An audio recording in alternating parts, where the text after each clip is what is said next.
All right, let's dive right in. Today, we're exploring the incredible world of water-based robotics, the machines that are venturing into the vast, hidden parts of our own planet. So just think about that for a second. The huge majority of our world is underwater, and honestly, it's a frontier that's often more mysterious to us than the surface of the moon. It really brings up a critical question. How do you even begin to explore a world that's so hard for humans to get to? The answer, of course, is robots. And these aren't just any old robots. We're talking about highly specialized systems that are built to survive some of the most extreme conditions you can imagine. We're talking about intense pressure that can literally crush steel, salt water that wants to corrode everything it touches, and a place where our normal ways of communicating just completely fail. Okay, so to really get a handle on this incredible fleet of explorers, we first need to break them down into their two main groups, the ones that work on the surface and the ones that venture deep beneath the waves. So on one side, you've got your surface robots. You can picture them as smart, autonomous boats, maybe patrolling a harbor or collecting data on water quality. But on the other side, you have the underwater robots. Now these are the deep divers, the ones that go where we physically can't to really explore the unknown. But even the term underwater robot covers a ton of different machines. Their design and what they do are really tailored for very specific jobs. The really big difference between these machines comes down to how they're controlled. You have ROVs, which stands for remotely operated vehicles. They're connected to a ship by a long cable, a tether, which lets a human pilot control them in real time for really delicate jobs. A classic example is the ROV Jason Jr., which gave humanity its very first up-close look inside the wreck of the Titanic, something that would have been impossible without that direct human guidance. Then you have AUVs, autonomous underwater vehicles. These are a whole different ballgame. They're totally untethered. You just program their mission, let them go, and they carry it out all on their own, mapping huge areas of the ocean floor.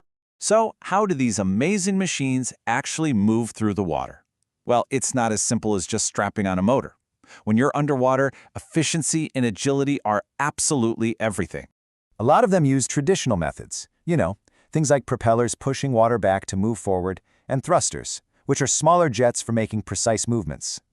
But more and more, engineers are looking to a much older and, frankly, much more effective source of inspiration. And this quote just hits the nail on the head. It's all about biomimicry. The idea is, why struggle to invent the perfect way to move through water when fish have been perfecting it for millions of years? This has led to some incredible creations, like MIT's robotic fish, SoFi. It swims almost silently just by flexing its tail, using way less energy than a propeller, and letting it get right up close to marine life without scaring it away. It's brilliant. So that brings us to the most important question, right? What are we actually doing with all this incredible technology? Why does any of this matter? Well, the applications are incredibly broad and super important. As you can see, scientific research is the biggest slice of the pie, using these robots as our eyes and hands in the deep. But the tech is also absolutely critical for industry, defense, and protecting our environment. In science, their impact is just monumental. Just think about the Argo program. It's a global network of almost 4,000 autonomous floats that are constantly diving, drifting, and surfacing all across the world's oceans. This robotic fleet provides something like 90% of the real-time data we have on ocean temperature and salinity. It's literally the backbone of how we model and forecast our climate. Now, for industry and defense, it's really all about safety and efficiency.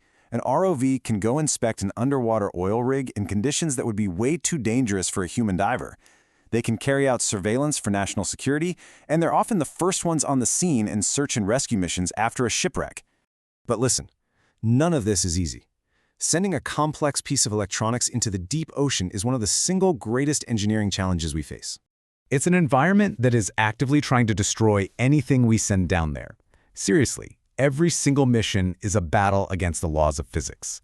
So engineers are up against three massive hurdles. First, communication. Radio waves die instantly underwater, so they have to use sound waves, acoustic signals. Imagine trying to have a conversation using sonar pings. It's incredibly slow. Second, power. The batteries have to be super compact, but also powerful enough to last for days or even weeks on just one charge.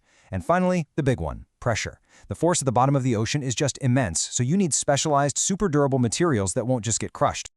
So, as we get better and better at solving these huge challenges, what does the future of all this look like? Where are we headed?